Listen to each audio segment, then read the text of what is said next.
O meu papel aqui é compartilhar com vocês sobre a questão do compliance, do aspecto da empresa, quando ela se relaciona com empresas governamentais ou com estatais, né? Tem uma diferença técnica, estamos na casa, aqui são vários advogados, uma coisa é uma estatal, economia mista, que é regida pela 13.303 nas suas compras, com alguns aspectos criminais ainda da 8.666, mas tem muita diferença quando você trata diretamente com um órgão público, governo, administração direta.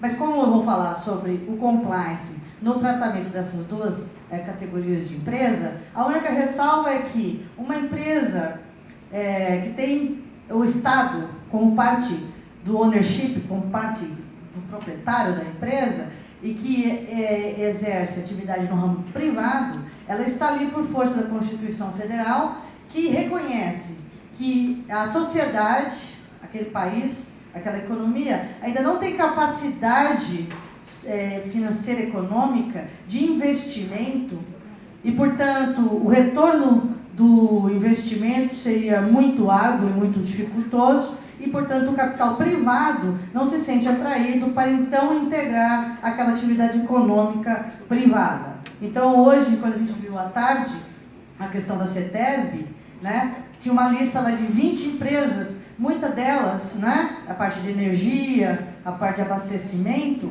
ela não é ainda privada, porque nós, nas dimensões do Estado de São Paulo, ao contrário do município de São Paulo, que tem capacidade financeira, tanto para receber um investimento dessa categoria e o investidor trazer de volta o dinheiro aos seus acionistas de uma forma lucrativa, difere de alguns municípios que não têm recursos e que não têm arrecadação suficiente nem para pagar a conta de consumo da água. Então a Sabesp, ela não corta a água do município que não paga a conta em dia, né? Se fosse uma empresa privada, teria que cortar a água, porque o acionista, o financiador privado, ele precisa ter o retorno do seu capital e não bancar a água para quem não pode pagar a água, ou bancar uma estrutura que não vai ter um retorno potencialmente, financeiramente competitivo para aquele capital investido. Então, esse é o grande aspecto que nos traz aí no Brasil um grande número de empresas de economia mista, cujo Estado, sendo ele governo, município ou federação, é proprietário desta empresa. E ele vai seguir a regra da 13.303 de 2016, em relação à sua governança, controles internos, transparências, auditorias e o compliance, né, a integridade. Vamos pensar agora do lado da empresa. A empresa, economia privada, que de alguma forma usa ou fornece serviços desta empresa pública, ela tanto governamental quanto estatal. Ela está ali numa atividade econômica, privada ou pública, por conta da Constituição Federal, usando recursos que vêm de impostos do erário público, protegido, então, portanto, pelo artigo 37 da Constituição Federal, é bem sagrado, né? Protegido pela Lei de Improbidade Administrativa, e então começam-se os problemas, né? Eu tenho que conviver com uma empresa que o dono da empresa é uma pessoa exposta politicamente de acordo com a legislação que remonta à pessoa do administrador, do político, da pessoa pública nesse país. É uma pessoa exposta politicamente.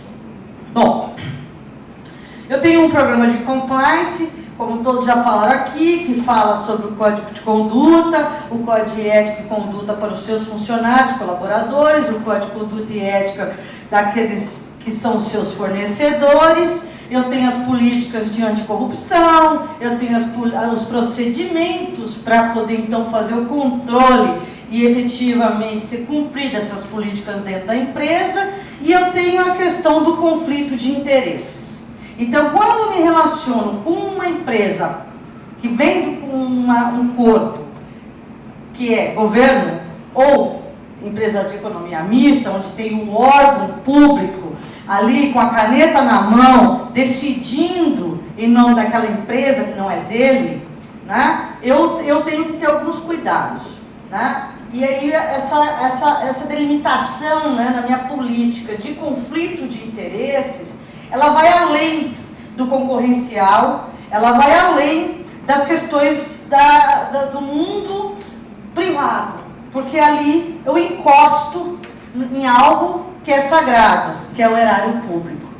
E a pessoa que tem o poder da caneta na mão, essa pessoa, ela tem que seguir o código de conduta da sua pasta. Então, se é um funcionário público federal, tem o código de conduta do funcionário público federal. Se é do Estado, vai lá ter os seus decretos regulamentadores, a sua lei local, que não vai fugir muito do que já é no federal, mas existem algumas lacunas ainda, né? Se a gente for atrás da legislação hoje no Brasil, lá se diz muito pouco sobre valores, se pode receber presente ou não, e assim, hospitalidade não existe. Não existe um regulamento dentro do Código de Conduta do servidor federal que dá um mínimo de noção do que se pode e do que não se pode. Então, existem algumas cartilhas que aí vocês, como são pesquisadores, estudantes, né, como todo advogado, maquenzista, continua sendo ao longo da sua existência, vocês vão perceber que tem o Instituto Brasileiro de Ética Empresarial, tem o CAD que fez cartilhas, tem a Associação dos Magistrados que fez cartilha, tem várias cartilhas e algumas coisas relacionadas a isso. Mas o essencial mesmo, para quem está no privado, né, na empresa, e que ela vê que existe o Estado como um investidor na infraestrutura, no desenvolvimento econômico e social do país, então ele vai ser o quê? Ele vai ser um comprador, potencial comprador de serviços, produtos ou estrutura. Então você vê que tem uma oportunidade de negócio. Tem empresas que dependem do governo para poder gerar empregos, para poder gerar riqueza. Porque é uma construção, é uma obra civil, é um metrô, é uma estrada, são várias iniciativas que vêm do setor público, que demanda uma política, uma vontade para poder dizer invisto aqui, invisto acolá, né? Já tem a agenda do político que ganhou a eleição, que fez a propaganda lá aos seus eleitores, tinha um programa de governo, está atrelado a isso. E tem também aquela questão que a nossa colega da CETESB colocou, que algumas empresas públicas, por ser muito importante na infraestrutura do país, ela tem planos de ações, planos plurianuais, de daqui 5 anos, daqui 10 anos, e assim por diante. Então, na minha empresa, né, se eu sou uma construtora, ou se eu sou um provedor de saúde, eu vou prestar serviço para a população, mas via Estado. E aí essa relação é assim. O primeiro aspecto, você tem que verificar sempre o conflito de interesse.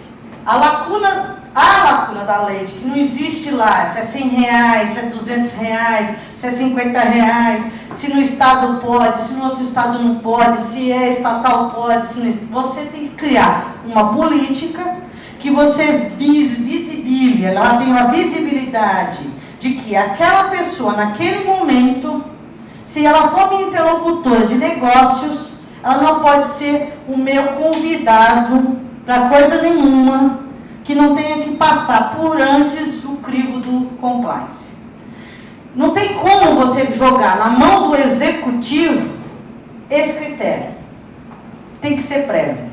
Então, assim, nós estamos pensando em desenvolver um projeto, uma bateria, que ao invés de usar diesel, vai usar bagaço de cana-de-açúcar. Puxa, a gente podia chegar na CETESB e entregar isso como um projeto de desenvolvimento, que depois vai se transformar numa sociedade de propósito específico, através da lei de fomento às atividades de investimentos públicos, Beleza, a gente depois ganha um projeto, porque não existe só licitação, né? Existem esses projetos. Como que eu vou me aproximar do órgão público para mostrar esse projeto? Eu vou convidar o presidente da CETESB para almoçar comigo? O que o presidente da CETESB vai ver aquela coisa técnica, vai achar o quê? Que o menu estava ótimo, né? Então eu tenho que procurar a agenda oficial do órgão. Tem que ser transparente. A agência oficial do órgão é transparente para a população através da lei de acesso à informação. E a agenda de negócios propostas pelas empresas que querem tratar com o poder público também tem que ser transparente, tem que ser oficial. Então o certo é, eu preciso falar com o seu corpo técnico de engenheiros, o seu departamento de desenvolvimento de novos projetos, porque eu quero apresentar um projeto que eu já registrei em cartório, portanto, se você copiar, você vai ter que me pagar, certo? E eu quero te apresentar aqui a viabilidade econômica do projeto. Eu preciso conhecer um senador para poder ele me ajudar a agendar um horário com um gestor público. Esse é o jeito novo de fazer negócio que a gente quer fazer para os próximos 5, 10, 15 anos.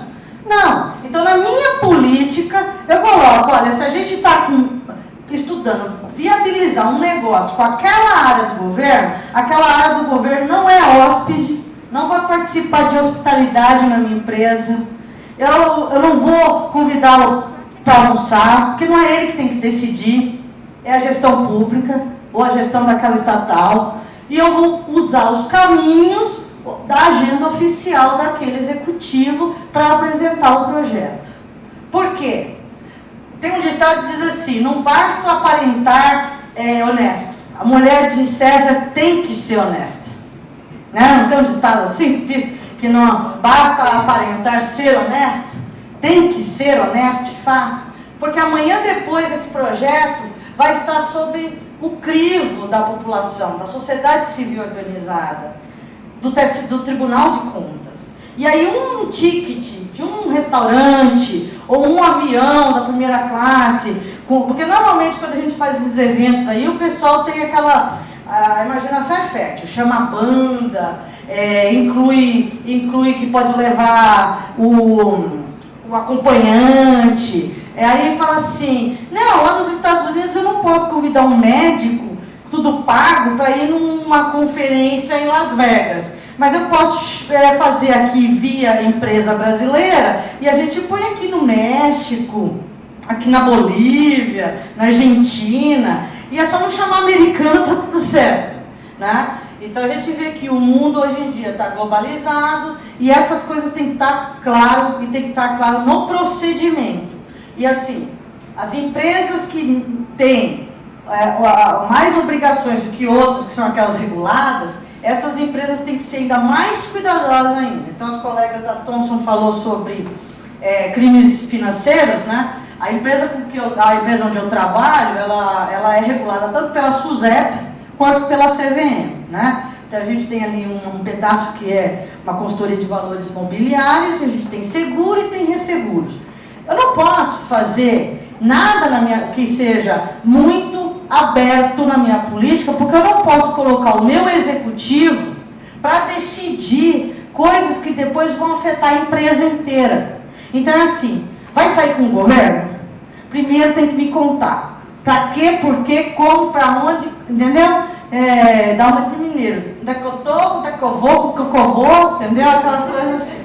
Então, aí você fala, vamos analisar, tem uma justificativa esse negócio de ir lá? Vai fazer o que ir lá?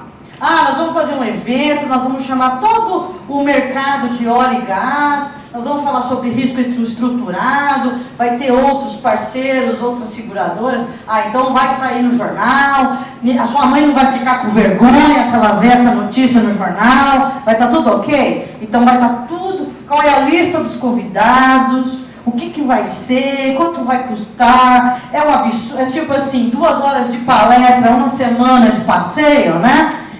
Como vai ser estruturada essa coisa. Então, o conflito de interesses tem que ser analisado. Aquele momento é um momento sensível de decisão daquele órgão ou daquele executivo daquele órgão que está fazendo aquele evento com você, ou que está recebendo aquele brinde, ou indo num almoço de cortesia, ou numa viagem de exposição. Lá nos Estados Unidos, é muito comum que antes da empresa levar executivos que são vinculados a governos estrangeiros, porque o FCPA é específico para governo estrangeiro, eles fazem uma consulta lá no DOJ, que é o Departamento de Justiça americano, o Ministério Público de lá. Eles falam, a gente está querendo levar o diretor do hospital X, com o diretor da Universidade Y, mostrar os equipamentos novos que a gente está fazendo de raio-x na nossa fábrica, sei lá, de Singapura. Aí o Estado pergunta, quantos dias, onde você vai colocar essas pessoas para se hospedar, tem direito acompanhante, não tem? Aí de acordo com as respostas, o Estado fala, neste caso não vemos nenhum problema, não é uma potencial corrupção, e aí aquilo se torna algo que, se for feito daquele jeito, outras empresas, lendo aquela consulta, ela sabe que ela nunca vai ser processada por aquele tipo de atitude, porque ela foi analisada no caso.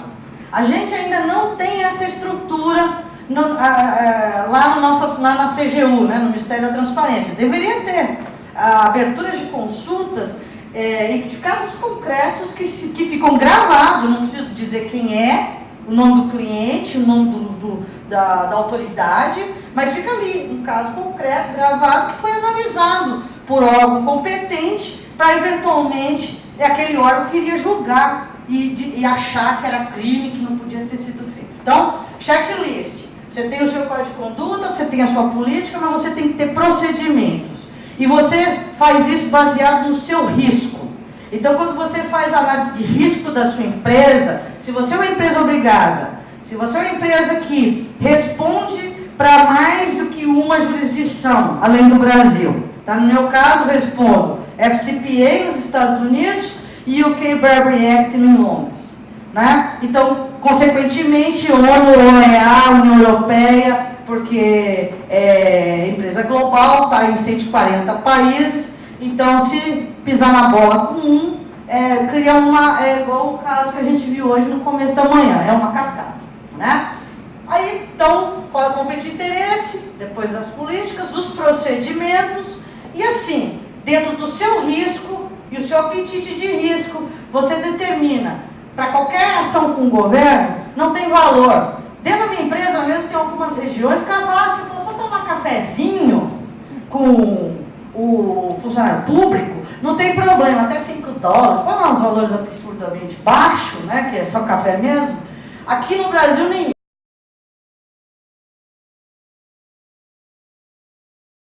isso. Por quê? Nós estamos vivendo ainda uma história que ainda estamos virando essa página, que é problema de lava-jato, calote, zelote, tudo que a gente já ouviu falar de coisa horrorosa.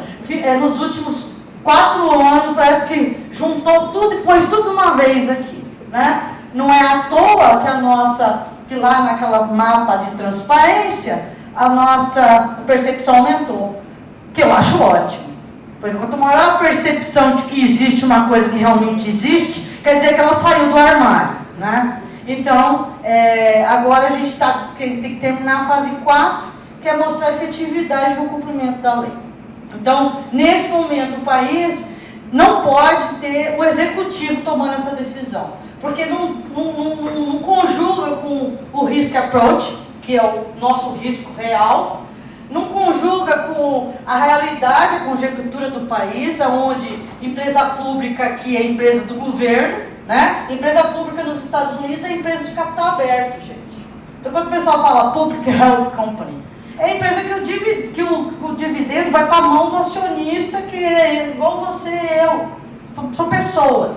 E o board responde para alguém que tem que dar conta do acionista. Aqui não, aqui ninguém responde para ninguém. Se pegar uma empresa SA, capital fechado, o compliance não tem nem para quem escalar. Vai escalar para o chefe do board, que é o pai do CEO da empresa.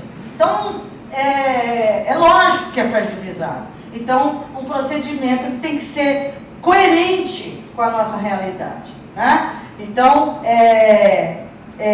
eu acho que esses 3 pontos aqui, e eu gostaria que vocês respondessem agora aquelas 2 perguntas, para a gente finalizar, que é, a gente quer dar um presente de R$250 para alguém. O que faltou naquela lista? A pergunta que o compliance tem que fazer. Para quem estava aqui, lógico. Pode arriscar. Isso, além do conflito de interesse, quem é o receptor e quem sou eu, o doador. Se eu for uma empresa obrigada, não importa o valor, se quem está recepcionando é uma empresa ligada ao governo, um PEP ou um relacionado. Eu costumo brincar, né? Quando a empresa é de capital de economia mista, ela é PEP. Quando ela é governamental, é super PEP, né? Porque é só o governo que é o dono. Então, naquela primeira pergunta, a primeira pergunta que o Compliance Officer faz é quem eu sou? Eu sou uma pessoa obrigada? Se eu for uma pessoa obrigada, além de tudo isso que a gente falou o dia inteiro, eu ainda respondo por lavagem de dinheiro e eu tenho inclusive que ir lá no sistema Ciscoaf e dizer qual é a transação que tem aquele evento, né? Que é obrigatório, não é que eu sou xerife, é porque é um evento, é só porque é um evento. Eu tenho que registrar o evento. Então, receber dinheiro nem pensar dentro do livre guarda, porque aí eu vou ficar responsável de onde vem esse dinheiro. Se é órgão governamental, PEP, pessoa relacionada a PEP, empresa fornecedor que é a esposa do cara é o sócio da empresa, da outra que a gente está contratando que é do governo. Ferrou. Dá Lava Jato isso aí. Então, é muito perigoso, é muito sensível. Então, tem que ter a pré-aprovação do compliance. Como é que o compliance faz essa pré-aprovação? É Deus? Sabe tudo? Não, tem algumas questões que são feitas, tem os due diligence que a gente faz, e tem uma coisa chamada monitoramento. Eu vou deixar de vender um seguro porque o cara é ministro e ele acabou de comprar uma casa e aí ele quer fazer seguro. Eu falo, não, é PEP, que é ministro, o cara ele herdou uma casa? Não, vamos ver, ele realmente herdou a casa? O valor do seguro é compatível com o salário dele? Então, o fato dele ser PEP não quer dizer nada. Aí chega uma pessoa aqui e fala, então eu queria comprar seguro de vida para o meu avô, para a minha avó, o periquito, para o papagaio. Legal. Mas então, eu guardei uns dinheiro aí e tal, vou pagar em dinheiro. Outro red flag, né? Só vai... Aí eu vou lá fazer... Pra que ela quer essa motor de seguro? Aí começa a perguntar assim, então, como que funciona? Se eu cancelar o seguro, demora quanto tempo para receber o reembolso de volta do prêmio? Dá para depositar na conta do meu marido? Aí você começa, cara, essa daí não é PEP, mas é muito red flag na minha vida, né? Então, esses procedimentos é que dão condição para o compliance de realmente fazer um walk the talk, né? Que é realmente caminhar aquilo que a minha política declarou que eu fazer. E não pode deixar na mão do executivo para ele fazer esse julgamento, porque o executivo, ele só tem um julgamento na cabeça dele. Cumprir o budget, ele tem que fazer a meta de vendas, ele tem que entregar o resultado. Então, se você deixar junto com isso também esse julgamento, ele tem um véu na frente dele, ele só está vendo aquela pressão de que ele tem que fazer o número, que ele tem que vender, que ele tem que entregar. Então ele não pode ser a pessoa, é muita crueldade colocar isso na mão do executivo. Ele não tem condição de fazer esse julgamento. Ele não está vendo ele só está vendo aquele problema naquele momento. Então uma pessoa fora do negócio, com outras pessoas justificando aquele negócio, segregação de função, né? Ninguém pode ser solitário para tomar uma decisão. A solidão causa angústia. E essa angústia pode detonar um erro, pode detonar a reputação de uma empresa. E aí o Compliance Officer, então, ele tem o papel de proteger a empresa e proteger os executivos enquanto eles estão cumprindo com as políticas e os procedimentos da empresa. Quando eles passam a não mais cumprir política e procedimento da empresa, eles são fraudadores. E isso tem que ser muito claro no contrato de trabalho com eles. Porque não adianta você cumprir com o budget, com a meta, se você não jogou o jogo que a empresa pré-determinou para você jogar. Então a gente fala assim, aqui a gente não é democracia. Política da empresa é para ser cumprida.